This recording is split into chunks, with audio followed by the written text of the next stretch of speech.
তুই সবই বুঝোস, সব বুঝো, সব জানোস। আমার কি মনে হয় ওই টাকা দিছে না কিছু খাওয়াইছে তোর পা ভাঙানোর লেগে।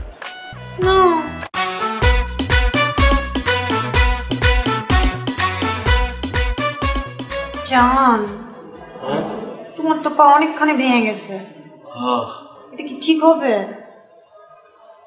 আমরা এখন কিভাবে একসাথে শপিং এ যাবো? রিক্সা তো ঘুরতে পারবো না। আর তোমার পা যদি ঠিক না হয় সবাই তো আমাকে ল্যাংড়ার গার্লফ্রেন্ড বলবে। এরকম কিছু তেমন না, তুমি এই কথা বলতে পারলো না? তুমি দেখছো আমি একটা অসুস্থ রুগী, আমি পা নিয়ে হাঁটতে পারি না, বাথরুমে যেতে পারি না। তুমি কি বলতেছো শপিং কেমনে যাবো, রিক্সায় কেমনে উঠবো? যে জায়গায় আমি বাথরুমে যেতে পারি না, যে জায়গায় আমি বেডতে না পারি না, সেই জায়গায় মহিলা কেমনে যাবো? মানে তোমার কি বলবো, তোমার না আমার প্রতি না তোমার লাভ কেয়ার কিচ্ছুই নেই। আমার যে পায়ের এই অবস্থা হয়েছে কার জন্য হয়েছে? তোমার জন্য হয়েছে। তোমার জন্য আমি ল্যাংড়া হয়ে গেছি। আমি কি করব? তুমি কিছু করো নাই। আমার এই পায়ের অবস্থা কে করছে? মাসুম। পৃথিবী থেকে আর কোন ছেলে আছে? এই ছেলের লোক তোমার প্রেম করার দরকার ছিল? একটা নেশাখোর বস্তি, আর মানুষ পাইলে না তুমি। আজকে তোমার সাথে যদি ওর প্রেম না থাকতো তাহলে আমি ওর চিন্তা, ও আমার চিন্তা, ওর সাথে আমার দেখা হইতো, ও আমার পা ভাঙতে পারতো। হ্যাঁ কইতেছো শপিং এ কেমনে যাবা, ল্যাংড়া যাবো? তুই সবই বুঝোস, সব বুঝো, সব জানোস। আমার কি মনে হয় ওই টাকা দিছে না কিছু খাওয়াইছে তোর পা ভাঙানোর লেগে। না কইস না।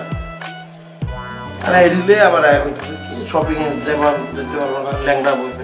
তুইও চুপ কর। মাসুদের দৌড়ানি খায় পাড়া ভেঙে লয়েছে, তুই ওর পাড়া ভেঙে দিয়ে দিতে পারলি রে? তুমি কই আসছিলা? তুমি যে লেকচার মারতেছো তুমি থাকতে পারলা না? ঠিক আমরা লয়ে গেছি লিলা করে, তাহলে দেখতে কি হইতো? কি হইতো? তুমি সবার আগে দৌড় দিতা। যেমন শিখাও না শাওন ভাই, তোমার আমি ভালো করে চিনি। আচ্ছা ফয়সাল যখন আইবো, আজ যদি দেহে পা ভাঙ্গা, তোর জিগায় পাড়া কেমনে ভাঙছে, কি জবাব দিবি ভাবছস? মানে আমি কোনো জবাব টব দিতে পারবো না। তোমার বন্ধু যা জবাব দেওয়ার তুমি দিবা, এটা তুমি হ্যান্ডেল করবে। আমি মিথ্যা তো কইতে পারবো না। আমি যদি ফয়সালের সামনে মিথ্যা তো কই, 1 সেকেন্ডে ধরে ভালাইবো, এটা মিথ্যা কথা। তাহলে ভাই এক কাম করো, একটা অ্যাম্বুলেন্স কল দাও, অ্যাম্বুলেন্স করে আমি বাড়িতে চলে যাই, তাহলে আমার আর কেউই পাইব। তুমি বাসায় গেল না, আমি তোমার সাথে দেখা করবো কিভাবে? না তো তুই চুপ থাকতে পারছ না, মুখ আঙুল দে।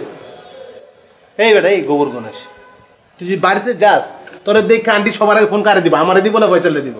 আর ফয়সালে ফোন দিয়ে যখন জিগাইবো আমার লকেটের কি হয়েছে, ওর পা কেমনে ভাঙছে, ফয়সাল কি উত্তর দিব? এটা তো ভাইবার দেখি নাই। আচ্ছা জান, মানে একটা কাজ করি, আমি না বাসায় যাই, যে তোমার জন্য একটু স্যুপ রান্না করে নিয়ে আসি। Very good, very good idea. বাসায় যা, স্যুপ রান্না কর, কিন্তু আমার দরকার নেই। আমি গিয়ে স্যুপ নিয়ে আসবো, যা। আমি যদি যাই ওয়াশরুমে যাই না, ধরে ধরে ওয়াশরুমে নিবে কে? আমি আছে কি করতে, আমি কি মরে গেছি গা? আর যদি ওয়াশরুম লাগে আমি টাইম না হ্যাসরা ওয়াশরুমে নিয়ে আমু, লাগলে বালতিতে না বালতি তোর করামু, তোর টেনশন করতে হবে না, আমি না আসি। তুই যা তো ভাই। আমি যাই না, কিছু লাগলে আমাকে ফোন করো। তোমার ছাড়া তো কিছু লাগে না, তুমি থাকলে এই জান জান করে না তো জানটা লয়ে লইতেছে। ভাই তুমি মোল্লা ওটা কথা কোনো, আমি এমনি অসুস্থ মানুষ, বুদ্ধি দাও কি করবো? কেমনে সহ্য করো ছেলে রে? ভাই অভ্যাস হয়ে গেছে, এখন ওর এগুলো না শুনলে আমার ভালো লাগে না, পেন লাগে। কিন্তু ওইটা সহ্য করাতে বড় সহ্য করা, পায়ে ব্যথা আমি কিভাবে সহ্য করবো? আমার তো খুব ব্যথা করতেছে মা।